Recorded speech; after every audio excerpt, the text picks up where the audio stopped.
अस्सलाम वालेकुम वरहमतुल्लाह। शहीद सियालवी आपसे मुखातिब हूँ। एक डिबेट चल चुकी है कि गिलगित बल्तिस्तान को सूबा बनना चाहिए या नहीं बनना चाहिए। पाकिस्तान में अक्सरियत लोगों की ऐसी है जो कि चाहते हैं कि बने, लेकिन उन्हें इसके कॉन्सिक्वेंसेस के बारे में पता नहीं है, और जिन्हें पता भी है तो वो इतनी इम्पोर्टेंस दे नहीं रहे इस चीज़ को। देखें, मेरा ये पैगाम अपने गिलगित बल्तिस्तान के इलाके और गिरदोनवा के जो दोस्त अहबाब हैं उन सबको है कि सबसे पहले हमें बीइंग अ मुस्लिम और उसके बाद बीइंग अ पाकिस्तानी हो के सोचना है कि क्या इससे हमारी कॉज को, हमारी आइडियोलॉजी को नुकसान है या फ़ायदा है। नंबर 1। नंबर 2, क्योंकि ये सारा एरिया कश्मीर जो है, either it is Ladakh, Jammu या आपका AJK या जो आपका इंडियन ऑक्यूपाइड कश्मीर या गिलगित है, इन टोटलिटी ये कश्मीर है। एक हिस्सा हम पहले थोड़ा बहुत जो है वो चाइना को गिफ्ट कर चुके हैं। चलो, वो एक स्ट्रेटिजिक पॉइंट ऑफ व्यू से था कि जहाँ इंडिया के साथ पाकिस्तान के अनबन होती रहती थी LOC पे, वहाँ ज़रा चाइना भी इंडिया को टफ़ टाइम देता रहेगा तो इंडिया की जो अटेंशंस हैं वो डाइवर्ट होती रहेंगी। लेकिन as far as Gilgit Baltistan as a province it is concern, तो ये कश्मीर कॉज को इंटरनेशनली नुकसान इस तरह पहुँचा सकता है कि अगर गिलगित बल्तिस्तान ऑफिशियली सूबा डिक्लेयर कर दिया जाता है पाकिस्तान की जानिब से, तो इंडिया के ख़िलाफ़ जब भी हम अक़वाम आलम में जाएंगे और कहेंगे कि उसने कश्मीर को तोड़ा, लद्दाख को अलग कर दिया, जम्मू को अलग कर दिया, तो इंडिया हमारे सामने ये पॉइंट रख सकता है कि आपने भी कश्मीर को तोड़ के गिलगित अलग किया था। एक ये चीज़ बहुत इम्पोर्टेंस का हामिल है। हाँ, मैं जानता हूँ ज़ुबान गिलगित के लोगों की ज़रा सी डिफरेंट है, उनका कल्चर थोड़ा डिफरेंट है, लेकिन इंटरनेशनल एस्पेक्ट से अगर देखा जाए तो आप लोगों के जो मेन कंसर्न्स हैं वो ये हैं कि आपका कोटा होना चाहिए, जॉब्स आपको उस हिसाब से मिलनी चाहिए, डेवलपमेंट होनी चाहिए, इंफ्रास्ट्रक्चर बेहतर होना चाहिए।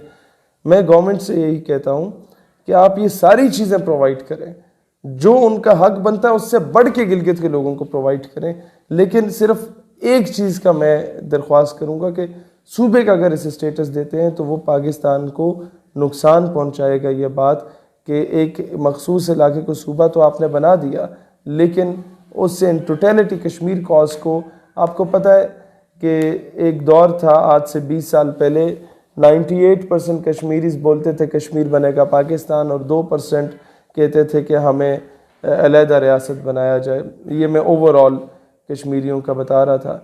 अभी वो रेशो जो है वो ख़ुद मुख्तारी की जो है वो 30% हो चुकी है, और जो प्रो पाकिस्तान रेशो वो 70% है।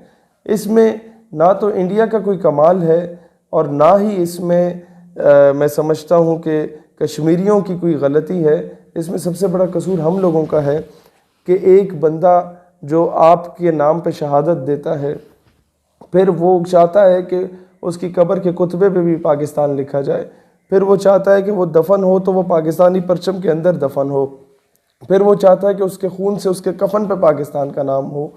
तो हम अमेरिका या अक़वाम मुत्तहिदा के प्रेशर में आके ऐसे शख्स को जो कि फ्रीडम फाइटर है, जो पाकिस्तान के लिए शहीद हुआ मकबूजा कश्मीर में, हम बैनुल अक़वामी चौधरियों के, अमेरिका वगैरह जैसे दहशतगर्दों के ज़ेर प्रेशर आके ऐसे मुजाहिद को, ऐसे फ्रीडम फाइटर को जब दहशतगर्द कहते हैं, तो कभी भी उसका बच्चा जब बड़ा होगा तो वो आपके लिए शहादत देने को तैयार नहीं होगा। उसकी वजह यही है कि हमने एहसान फरामोशी की, हमने कायदे आज़म को, मैं कहता हूँ, शहीद करवाया, हमने मोहतरमा फ़ातिमा जिन्ना को शहीद करवाया। ये कहानी फिर से ही हम लोग अपने मोहसिनों के, हमने डॉक्टर अकीब खान के साथ क्या किया, हमने अमल कांसी के साथ क्या किया, हमने डॉक्टर आफिया सिद्दीकी के साथ क्या किया। ये कूफे वाले के जो सारी खसलतें थी ये तो इस कौम में पाई जाती थी, लिहाजा ये माइंड ना कीजिएगा इस बात का। लेकिन हम लोगों ने हमेशा कश्मीर के नाम को बेचा, हम लोगों ने हमेशा कश्मीर के नाम पे सियासत की, 70 सालों से सियासत की, उनके खून को बेचा। लिहाजा अब मज़ीद इस तरह की कोई हरकत ना करें। तोपे, टैंके, बंदूक तो आप लोगों से चलते नहीं हैं, कोई प्रैक्टिकली आप लोगों ने करना कुछ नहीं है। जो लोग बग़ैर तनख्वाहों के शहादतें दे रहे थे उनको आपने दहशतगर्द कह दिया। तो अभी इंटरनेशनली जो कश्मीर कॉज को नुकसान पहुंचना था, उस ताबूत में आखिरी कील जो ठोंकनी थी वो आप ये सूबा बना के ठोंकेंगे। लिहाजा इस पर नज़र षानी करें।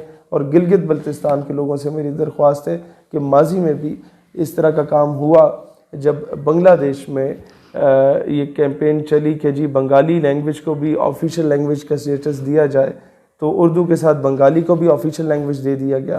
तो उसके बाद मौलवी अब्दुल हक साहब ने, बाबाए उर्दू थे, उन्होंने घेराव कर दिया पार्लिमान का। उसके बाद वो बंगाली लैंग्वेज का जो ऑफिशियल स्टेटस था वो वापस ले लिया गया। तो उससे फिर जो बगावत पहले जागनी थी वो डबल ट्रिपल होके जागी। तो अभी आप सूबे का अगर दर्जा दे देते हैं गिलगित को, उसके बाद कहते हैं कि नहीं यार ये तो इंटरनेशनल पॉइंट ऑफ व्यू से नुकसान है, और फिर जब आप ये फैसला वापस ले लेते हैं तो फिर आपको पता है कि ये बगावत की तरफ जाएगा सिलसिला।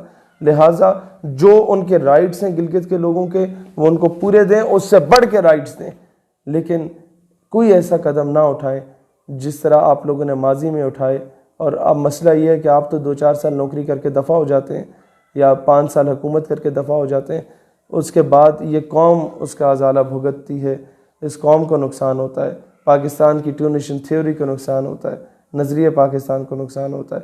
लिहाजा पाकिस्तान से वफ़ादारी करें, इससे गद्दारी के मुर्तकब न ठहरें। पाकिस्तान हमेशा जिंदा।